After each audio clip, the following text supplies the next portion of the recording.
speakers.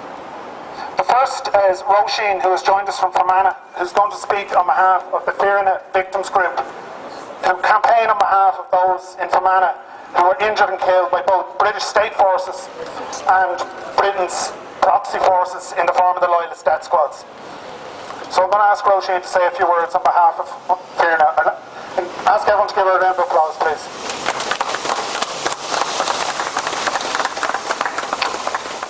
Fianna in Fermanagh, working on behalf of the victims of British state murder and violence, opposes Brian Cowen's official invitation to the British Army's Commander-in-Chief, the British Queen. In the absence of Britain acknowledging its brutal and oppressive role as major protagonists throughout the last 40 years, this visit must not go ahead. The conflict in Ireland has evidenced many victims of British Army murder, the vast majority of which still await proper investigation.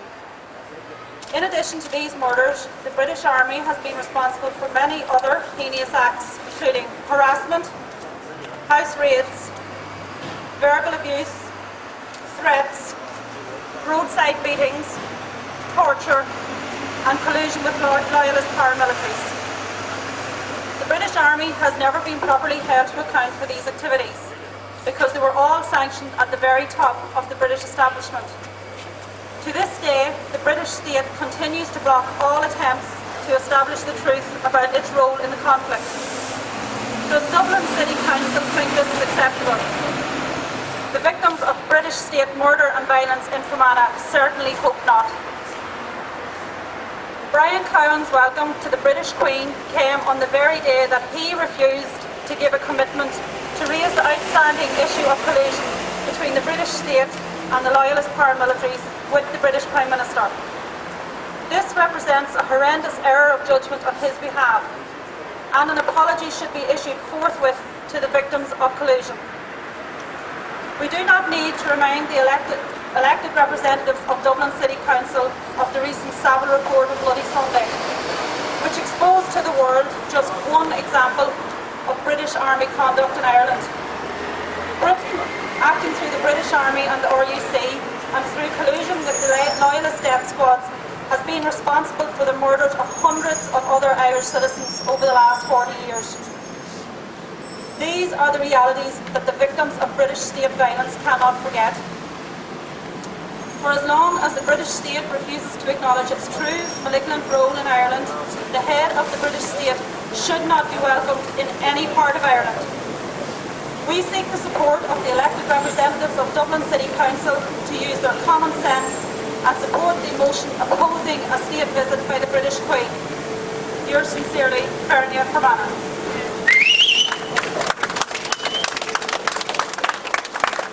Thank you, Roisin.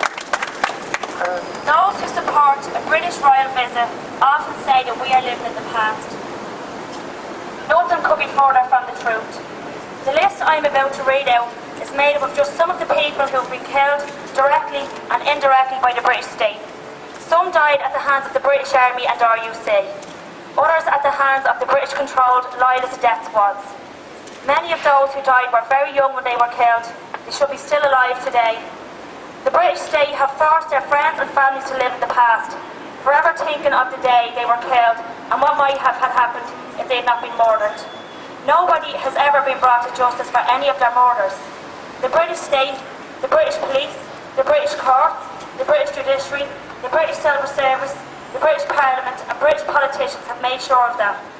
Here are just some of Britain's most recent victims in Ireland. Remember them tonight. Jared Gibson, aged 16, Belfast, murdered by the British Army. Paul Withers, aged 15, Derry, murdered by the RUC.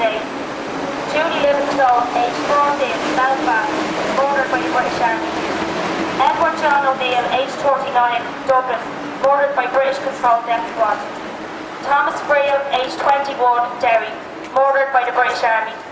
Pat Finnegan, aged 40, Belfast, murdered by British-controlled death squad.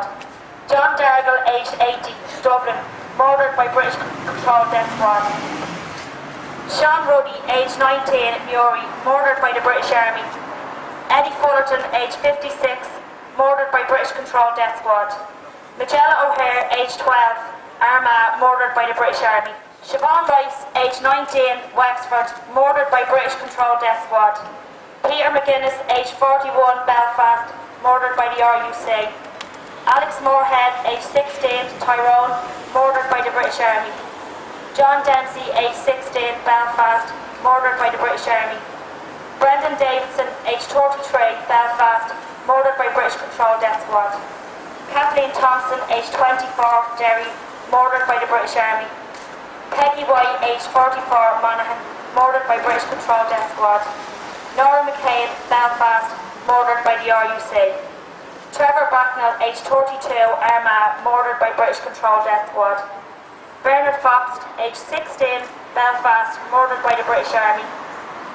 Colette Doherty, aged 20, Dublin, murdered by British controlled death squad. Joan Conley, aged 50, Belfast, murdered by the British Army.